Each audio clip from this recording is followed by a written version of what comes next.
ഇരയെ പ്രതിയാക്കുന്ന നടപടിയാണ് പോലീസിന്റേതെന്ന് CPIM പത്തനംതിട്ട ജില്ലാ സെക്രട്ടറി രാജു എബ്രഹാം പറഞ്ഞ നിലപാടിൽ ഉറച്ചു നിൽക്കുന്നുവെന്ന് സംസ്ഥാന കമ്മിറ്റി അംഗം KP ഉദയഭാനുവും പ്രതികരിച്ചു.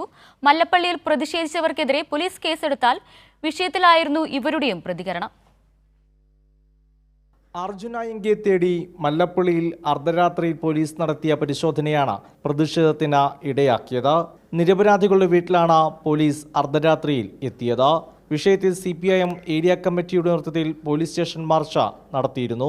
ഇതിന് പിന്നാലെയാണ് 100ഓളം CPIM പ്രവർത്തകർക്കെതിരെ പോലീസ് കേസെടുത്തത്. പ്രകോപനപരമായി പ്രസംഗിച്ചുവെന്ന് പറഞ്ഞ CPIM സംസ്ഥാന കമ്മിറ്റി അംഗം KP ഉദയഭാനുവിനെതിരെയും പോലീസ് കേസെടുത്തു. ഇങ്ങനെയുള്ള കള്ളക്കേസുകൾ എടുത്ത് CPIM നേതാക്കന്മാരെ തടവറയിലാക്കി പ്രതിഷേധ ശബ്ദം തടയുവാനാണ് ഉദ്ദേശിക്കുന്നതെങ്കിൽ ഞങ്ങൾ സമരത്തിൻ്റെ രൂപങ്ങൾ മാറ്റും. കൂടുതൽ ശക്തമായ പ്രതിഷേധ പരിപാടികളിലേക്ക് നടപടിയിലേക്ക് ഞങ്ങൾക്ക് പോകേണ്ടതായിട്ട് വരും.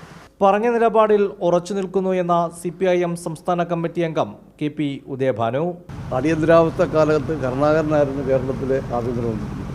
അടിയന്തരാവസ്ഥക്കെതിരെയുള്ള പോരാട്ടത്തിൽ പങ്കെടുത്ത് 76 ദിവസം ജയിൽവാസം അനുഭവിച്ചു. പിന്നീടും ഉച്ചഭൂമിക്ക് വേണ്ടിയുള്ള സമരത്തിലുമെല്ലാം പങ്കെടുത്ത് ജയിൽവാസം അനുഭവിച്ചുകൊണ്ടാണ് ഈ പ്രസ്ഥാനത്തിൽ പ്രവർത്തിക്കുന്നത്. അതുകൊണ്ട് കേസ് കാണിച്ചൊന്നും ഞങ്ങളെ വരട്ടണ്ട. അർജുൻ അയങ്കിയുമായി യാതൊരു ബന്ധവുമില്ലാത്തവരുടെ വീട്ടിലാണ് പോലീസ് പരിശോധന നടത്തിയത്.